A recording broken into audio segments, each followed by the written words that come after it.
Sa ikalawang sunod na linggo, higit 20 pesos kada litro na naman ang madaragdag sa kada litro ng diesel. Hindi rin ligtas sa oil price hike ang mga gumagamit ng gasolina. Para bigyan ng mukha ang balita, live mula sa Taguig, si Mobile Journal Arles de los Santos. Arles, magiging magkano na ang kada litro ng diesel kapag ipinatupad itong panibagong taas presyo? Pops J, posible na ngang pumalo sa 94 pesos hanggang 114 pesos ang presyo kada litro ng diesel sa buong Metro Manila at urban areas. Bunsod yan ng nagpapatuloy na mataas ng presyo ng petrolyo sa merkado at ang nagpapatuloy na sigalot sa Middle East.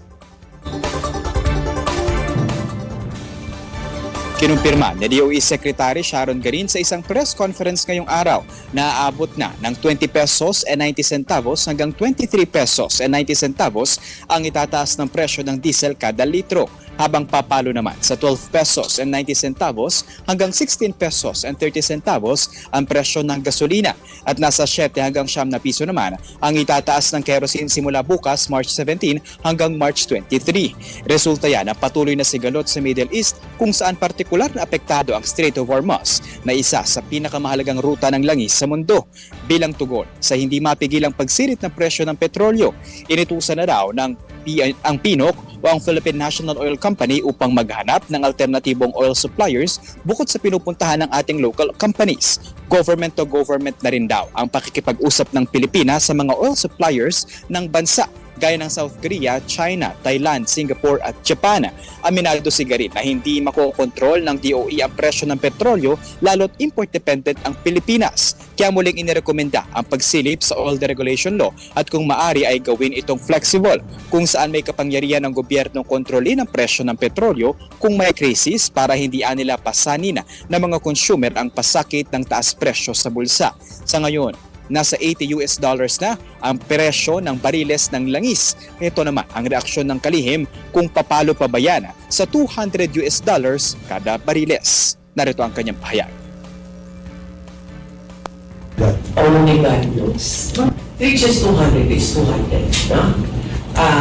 That means fuel will be more expensive. That means you have to plan your fuel consumption. Kung mahal yung diesel, di dapat i-control natin yung expense natin sa fuel. What is more important is we do have fuel enough for everyone. And we do.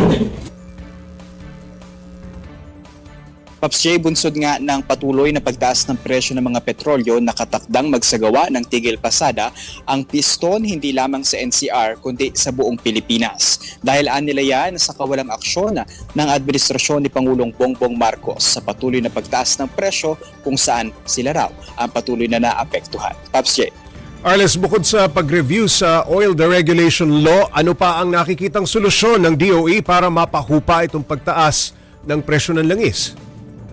Pops J, sa ngayon kasama doon sa mga hakbang ng DOE ay yung pagsiguro nga na hindi inaabuso ng mga local oil companies at key players itong patuloy na pagtaas ng presyo ng produktong petrolyo. Ipinagbabawal nila ang hoarding at paulit-ulit nga nila yung ipinapanawagan. No? Gayon din syempre yung pagmamalabis, no? Pag-iwas at wag daw talaga magmalabis yung ating mga local oil companies sa paglalagay at pagdadagdag ng presyo dahil posible nga na makansela ang kanilang certificate of compliance kapag napatunayan na hindi sila sumusunod sa kanilang i-justify ng mga presyo ng mga produktong petrolyo. Pero syempre nga Pops J, no, yung government to government na approach nga daw yung kasama sa kanilang mga prioridad, no, kung saan yung mga bansa na hindi lamang no yung Japan, Thailand at maging South Korea at Singapore yung pwede daw nating puntahan. May ilan pa daw na mga hindi nasa priority list o hindi napupuntahan ng ating local oil companies ang kanilang pinupuntirya, no. Pero syempre Pops J, no, tuloy-tuloy daw ang fuel discount programs para sa mga PUV drivers, TNVS drivers, para doon din sa mga delivery riders at iba pang motorista, lalo at sila nga yung nasa sentro at naapektuhan nitong taas presyo. No?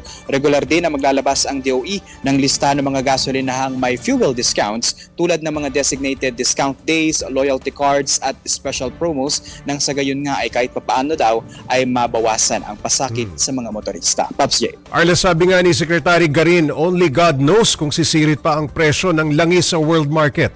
May timeline ba kung kailan tayo mabibigyan ng supply ng ibang mga bansa maliban sa Middle East countries?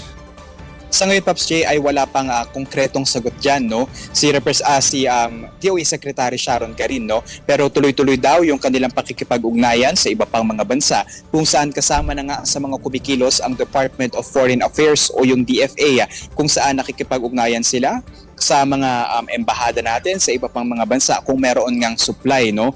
Pero siniguro naman ni Secretary Garina na meron nga tayong sapat na supply ng langis hanggang Abril. Pero kung mayroon man tayo sa May onwards, Pops J, no, lalo na ito yung tag-init, ay optimistic naman daw sila na magkakaroon tayo ng para rito.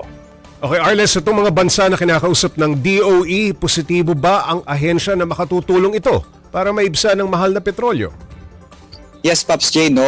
Kasi bagaman daw nagkaroon ng parang export ban, no? Yung ilang mga bansa, kagaya ng China at ng South Korea, parang nakita naman daw nila yung isa sa mga posibilidad nga, no, na makapasok tayo doon sa mga karagdagang oil supply dahil yung ilan daw sa mga bansang ito, no, ang ipinagbawal naman daw ay yung pagkuha at paggawa ng bagong kontrata o yung pumasok sa panibagong partnership sa mga bansa na wala pa silang kontrata, no? So kapag kaganito daw, Pops J, parang may leeway pa rin naman daw tayo para makapag-import pa rin ng petrolyo, no? Pero aminado talaga ang DOE na marami tayong dapat gawin para masigurado nga na maging self-sufficient ang ating bansa patungkol dito sa petrolyo.